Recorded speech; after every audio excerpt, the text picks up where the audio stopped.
Hello guys, I go by the name Victor V-Sign Media, na kama mnavyojua sisi moja ambayo kituo tunakupa habari za ukweli na habari zinazoaminika. Leo hii tumekuja na tajiri mmoja hapa hivi, wacha atuambie mambo kuhusiana na siasa hapa nchini Kenya. Ni aje? Poa sana. Naomba ujiintroduce kwa fans wetu. Okay, fans, I'm called Honorable Prof Kotonde, the incoming member of parliament, Ruaraka constituency, Nairobi City. Okay. So definitely kumekuwa na issue ambayo imekuwa kitrend tokea jana kuhusiana na Peter Salasya ambapo walipata kupigwa pale katika uga wa Nyayo Stadium. Sijui maoni yako ingekuwa ni yapi kuhusiana na vita ambavyo vimekuwa vikimkumba Peter Salasya, na haswa sana katika upande wa kuegemea side moja na kuonekana akimpiga vita Raila Amolo Odinga. I think with what happened to Comrade Salasya, first, I want to say that it's a disgrace. It's a disgrace to the youth nation. Two, it's also a disgrace to his nation, the Mulembe nation. Disgrace to his own people he represents as the Mumias East people. Then the last one is a disgrace to this great nation, Kenya, because we were hosting the Gabon, okay? And we expected total respect to the people who are visiting us. If I can take you back shortly, this man, when it was written in his own by people, and it was just, we came together as Kenyans because what was happening or what happened to the Mheshimiwa. We were not being targeted as the Luos. We were not saying it as the Luos. We were saying it as the Kenyans. The same man, he was being beaten and chased when he was attacking the likes of Barasa, when they had a certain faith on those sides of Lueland. We came together and condemned what the goons of Barasa did to him as Kenyans. We did not say anything concerning Luo nation, but we said it as Kenyans. When he was attacking Raila, we came in together as the people of Kenya, because Raila is in his caliber. Raila is far much Salasya. The message I can tell Salasya: one, let Salasya play with this. Let Salasya be in his own league. If in case he's being paid to turn the name of Raila, he will find it very rough. Because going forward, we cannot be here clapping when elders, even if you don't want an elder, even elders, if in case an elder is not doing something right, it is not right in our culture as Africans to go to the public and tarnish his names. So I want to tell Salasya, if you know you're not doing the right thing by buying ideas from people to tarnish the names of your elders to at least get a mileage, please stop it. Because I can see soon and very soon you'll lose your life. Because the people who are trying to correct you are not beaten, by the way. You are just correct. Because I saw you running, not beaten, thrown up and down. You are not beaten. So just being sure that it is not right to abuse and tarnish the names of your seniors. So next time, know you. 2, keep your tongue. 3, go get married. If in case you are married, at least your wife could even tell you that what you're doing to elders is not right. Go back to the likes of Atuoli. Let them teach you manners. Go back to the likes of Oparanya. Let them teach you manners. Or else, the Luo nation and the nationals in the country will automatically against you. And will be right. Yes. So definitely there have been this issue that Peter Salasya raised that maybe was the reason why he differed with Raila Amolo Odinga.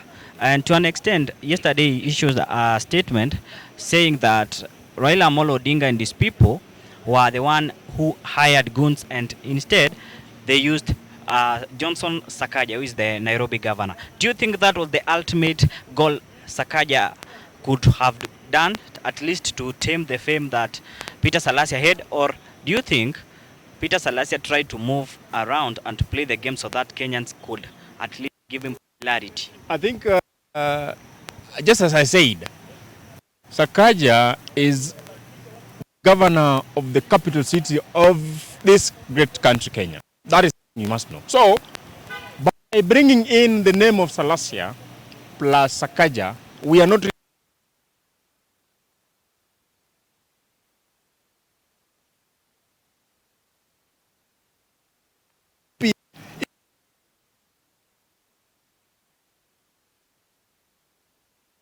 where Bungoma, around Lake, even an MP within.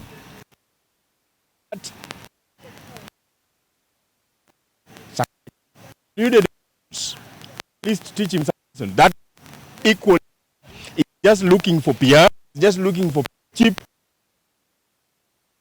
member of his see some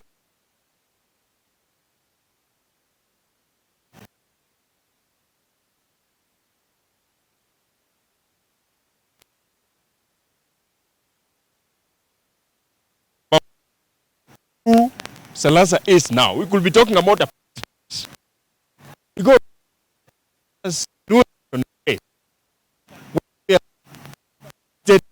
we do things with, but the way Salasya was beaten by the Gabonese fans, this was a national figure. This was a, we had Rwandese supporting one of their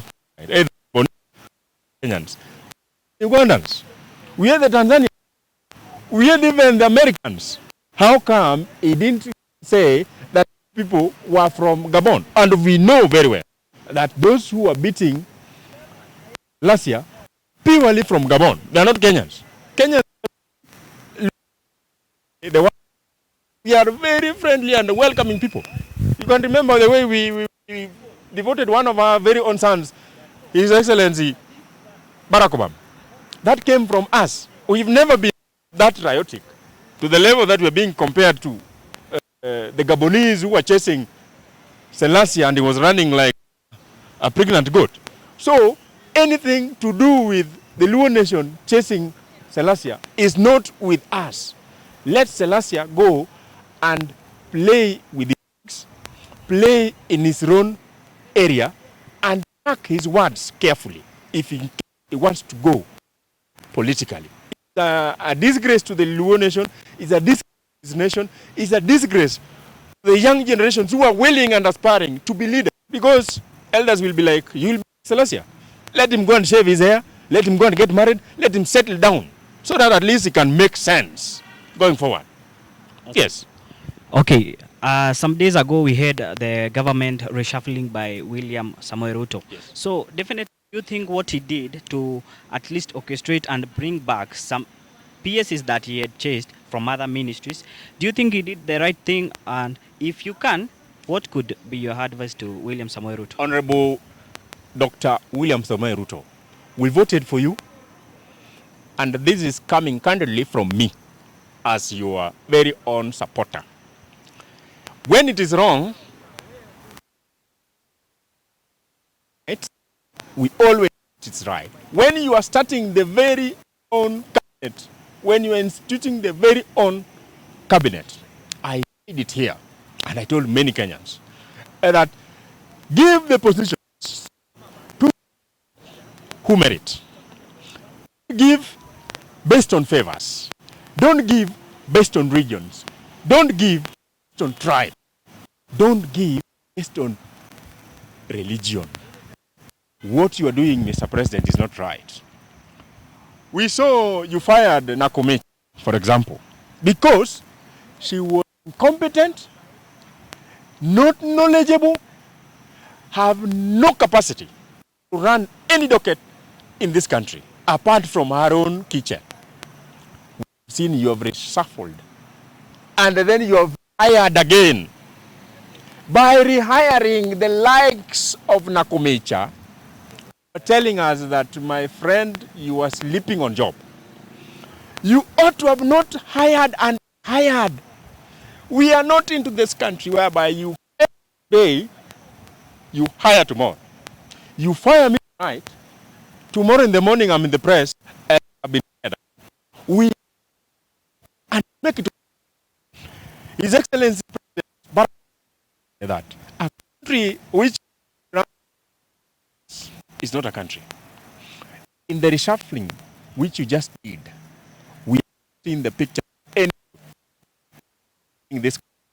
Where do you want to tell me this great number of percent representing the youths will be going to?